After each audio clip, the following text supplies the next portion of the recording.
할렐루야. 오늘도 새날을 주신 하나님을 찬양합니다. 우리의 주님의 탄생은 우리를 죄에서 구원하시기 위한 탄생이었습니다. 그 주님의 거룩한 탄생을 함께 축하하면서 오늘도 성탄 찬송가 117장 만백성 기뻐하여라 1절과 3절을 찬송하시며 하루의 문을 활짝 열어가겠습니다. 함께 찬송하시겠습니다. 만백성 기뻐하여라 하늘의 평화가 저 마귀 권세 이기고 우리를 구했네. 구세주 탄생하심을 다 함께 기리세. 오 기쁘다 반가운 소식 주 오셨네. 땅 위에 평화 내려 주시네. 그 천사들이 전한 말 무서워 말아라. 동정녀 몸을 빌려서 주 탄생하셨네. 저 하늘의 영광 땅에는 평화라. 오 기쁘다 반가운 소식 주 오셨네.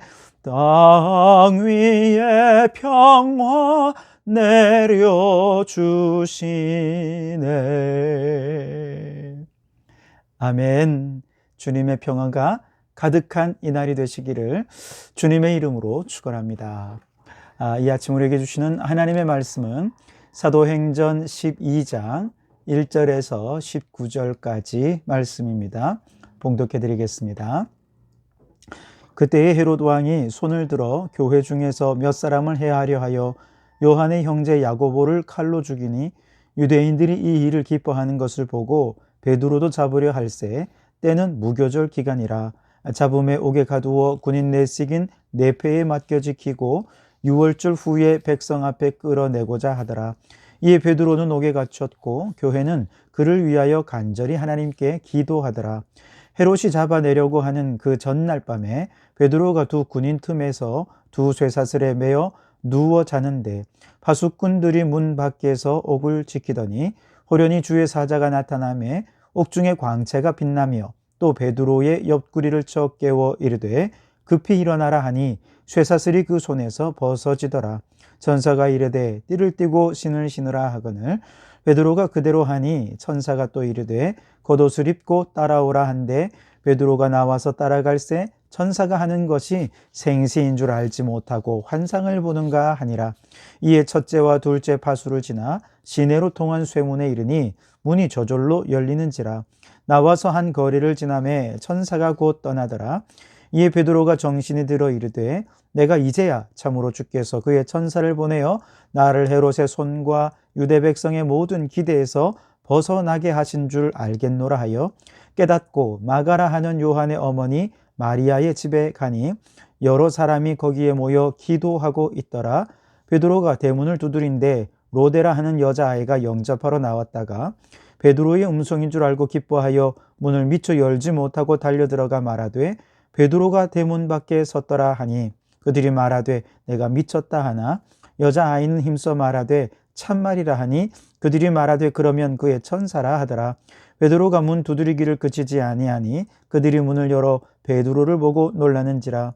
베드로가 그들에게 손짓하여 조용하게 하고 주께서 자기를 이끌어 옥에서 나오게 하던 일을 말하고 또 야고보와 형제들에게 이 말을 전하라 하고 떠나 다른 곳으로 가니라. 날이 새매 군인들은 베드로가 어떻게 되었는지 알지 못하여 적지 않게 소동하니 헤롯이 그를 찾아도 보지 못하매 파수꾼들을 신문하고 죽이라 명하니 헤롯이 유대를 떠나 가이사랴로 내려가서 머무니라. 아멘. 오늘도 이 말씀을 통해 우리에게 주신 하나님의 음성을 듣게 되기를 바랍니다. 이제 막 세워진 안디옥 교회가 모교회인 예루살렘에 부조금을 보내는 등 아주 성숙한 모습으로 성장하고 있는 모습을 우리는 지난 시간에 함께 살펴보았습니다. 그리고 이제 오늘 12장으로 넘어오면 다시 주제가 예루살렘 쪽으로 시선이 옮겨가는데요. 예루살렘 교회는 지금껏 유대인들에 의한 종교적인 박해로 인해 참 큰 어려움을 당하고 있었지만, 그런데 오늘 말씀에 보니까 유대의 분봉왕인 헤롯 왕이 이제 직접 국가의 공권력을 동원해서 교회를 박해하는 내용이 오늘 본문의 내용입니다. 그리고 그 박해의 첫 번째 타겟으로 헤롯은 야고보 사도를 칼로 죽이게 됩니다. 스데반이 순교했을 때 그 스데반은 기독교 최초의 순교자였지만 야고보 사도는 12 사도들 가운데 첫 번째 순교자라 그렇게 얘기할 수 있겠습니다. 이건 무엇을 의미하냐면 헤롯의 박해는 기독교의 지도자들, 교회의 지도자들을 정면으로 향하고 있다 하는 것을 우리에게 전해주고 있습니다. 자, 이때 헤롯 왕은 누구냐 하면 예수님이 탄생하실 때 유아 학살 명령을 내렸던 헤롯 대왕의 손자 헤롯 아그리파 1세입니다. 그는 할아버지를 닮아서 유대인들의 민심을 얻고 자신의 정치적인 입지를 다지기 위해서라면 무슨 짓이든지 할 수 있는 이제 그런 포악한 사람이었습니다. 바로 그가 자신의 유익을 위해서 지금 공권력을 동원해서 교회를 탄압하고 교회의 지도자를 해하고 있는 것이죠. 헤롯이 야고보를 죽이자 유대인들이 이것을 좋아합니다. 그 모습을 본 헤롯은 이제 자신이 민심을 얻었다 생각을 하면서 그들의 더 많은 민심을 얻기 위해서 이번에는 초대교회의 최고 지도자였던 베드로를 잡아서 감옥에 가두게 됩니다.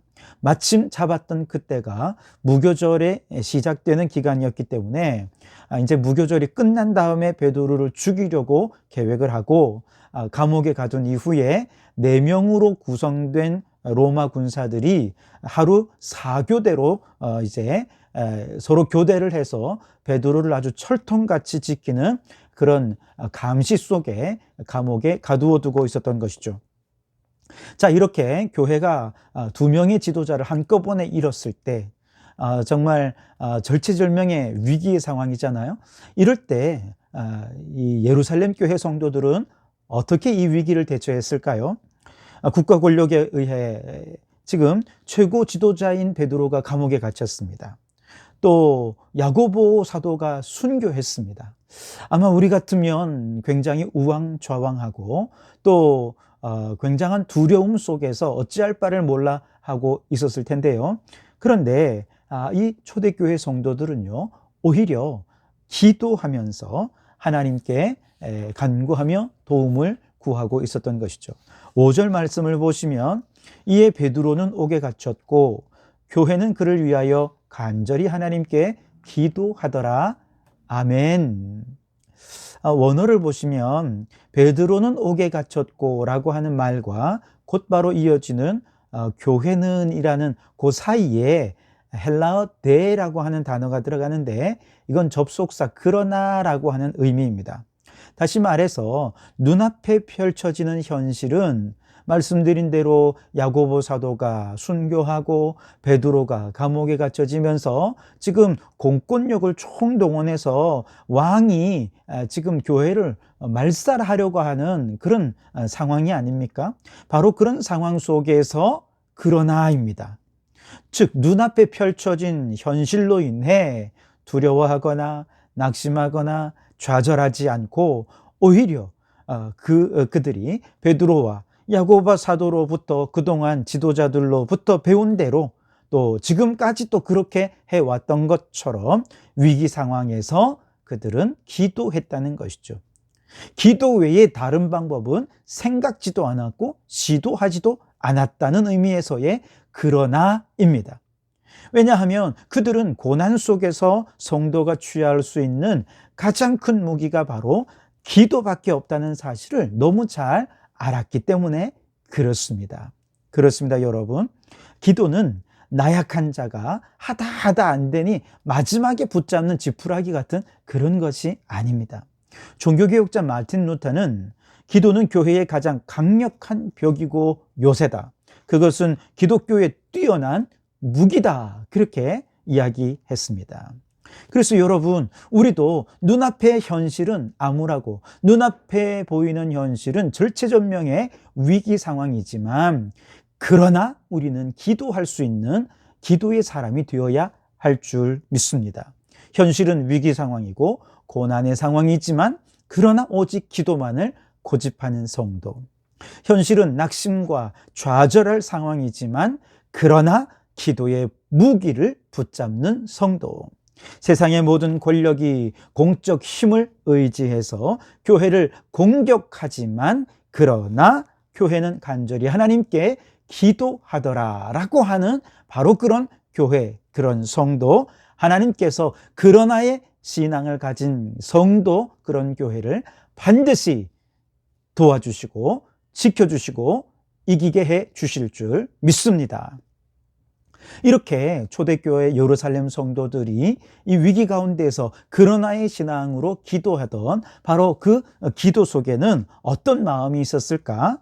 바로 위기의 순간에 역사하는 하나님을 끝까지 믿는 믿음으로 기도하는 마음이었다는 것이죠. 오늘 6절 말씀을 보시면 헤롯이 잡아내려고 하는 그 전날 밤에 그렇게 말씀을 하시죠. 무슨 말이냐 하면, 이제 헤롯이 베드로를 가둔 지 벌써 7일이 지났다는 거예요. 무교절이 이제 보통 7일간 행해지게 되는데, 베드로가 이제 구출되는 것은 유대교적인 계산에 따르면 무교절이 끝나는 바로 그 당일 밤이었다는 것입니다. 이제 몇 시간만 있으면 베드로는 순교할 수밖에 없는 바로 그런 절체절명의 상황입니다. 여러분, 하나님도 참 그렇지 않습니까? 기왕에 좀 구해 주실 거 한 2, 3일 전에 좀 미리 구해 주시면 얼마나 좋습니까? 그런데 하루 전날이 되어도 소식이 없습니다. 어떤 조짐도 보이지 않습니다. 얼마나 애가 타고 또 피가 마르는 시간이었겠습니까? 결국 마지막 날까지 왔는데 하루 해가 완전히 저물었습니다. 더 이상 이제는 공식적으로 무슨 공문을 보내서 석방해줘라 이렇게 얘기할 수 있는 그런 조건이 전혀 이제 끝난 것입니다. 한마디로 구원의 여망이 없는 그야말로 불안의 시간인 것이죠. 그런데 바로 그 시간, 인간의 힘으로는 더 이상 구원의 여망이 없는 바로 그 시간에 이제 하나님이 일하시기 시작합니다. 천사를 보내셔서 천사가 잠자는 베드로를 깨웁니다. 감옥의 문을 열고 파수하는 파수꾼들의 옆을 지나서 헤롯의 손과 유대 백성들의 모든 기대에서 베드로를 벗어날 수 있게 해 주신 것이죠. 여러분, 왜 이렇게 우리 하나님은 절체절명의 위기의 순간까지 끝까지 우리를 밀어붙이는 것일까요? 그것은 아마도 마지막 순간까지 끝까지 믿음으로 기도하라 하심이 아니겠습니까? 우리의 마음에 더 이상 이제 끝났어 라고 하면서 하나님을 의지하는 믿음조차 약해지게 되면 기도도 함께 약해질 수밖에 없게 되거든요. 그러나 인간의 힘으로는 아무것도 할 수 없는 그 순간까지도 마지막까지 하나님이 일하실 것이다. 하나님이 역사하실 것이다. 그렇게 믿음으로 끝까지 구하라는 것입니다. 하나님은 그렇게 기도하는 우리 안에 있는 믿음을 보기 원하시는 것입니다. 베드로가 감옥에서 나와서 마가 요한의 집에 도착하기 전까지 집에서 기도하던 성도들은요, 지금 밖에서 감옥에서 무슨 일이 일어났는지 전혀 알 수 없습니다. 그들은 문을 꼭꼭 걸어 잠그고 집 안에서 오로지 기도하는 것밖에 할 수가 없었습니다. 다시 말해서 그들은 다른 문은 다 닫았지만 하늘을 향한 기도의 문은 활짝 열어놓고 있었다 하는 것입니다. 그랬더니 지금 당장 눈앞에서 아무 일도 일어나지 않는 것 같고 아무것도 느껴지지 않고 아무것도 경험되지 않는 바로 그 시간에 우리 하나님 보이지 않는 곳에서 우리의 기도에 응답하시기 위해서 얼마나 최선을 다해서 일하고 역사하고 계셨는지 우리는 보게 되는 것이죠. 그렇습니다, 여러분. 마지막 모든 것이 불가능해지고 사람의 힘으로는 아무것도 할 수 없는 절체절명의 위기의 순간까지도 마지막까지 하나님께서 일하실 것이다, 하나님이 역사하실 것이다 믿고 기도하는 저와 여러분이 되실 수 있길 바랍니다. 그렇게 하늘문을 활짝 열고 믿음으로 간절히 기도할 때 일하시고 역사하시는 하나님을 체험하게 되어질 줄 믿습니다. 우리 안에 이런 체험이 있을 때까지 간절히 기도하고 믿는 우리 성도들이 되시기를 주님의 이름으로 축원합니다. 기도하시겠습니다. 하나님 아버지 감사합니다. 오늘도 이렇게 새벽을 깨워 주님 앞에 기도하게 하시니 감사합니다. 하나님, 오늘 우리의 기도가 정말 마지막 그 순간 인간의 힘으로 아무것도 할 수 없는 절체절명의 위기의 순간까지 하나님께서 일하실 것이다 라고 하는 것을 끝까지 믿고 기도하는 저희의 기도가 되게 도와주옵소서.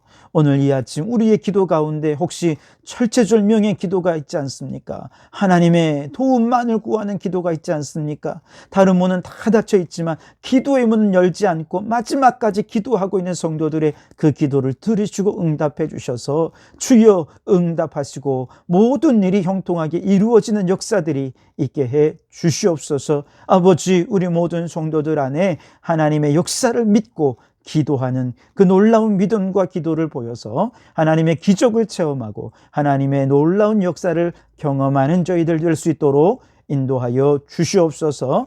예수님 이름으로 기도하옵나이다. 아멘.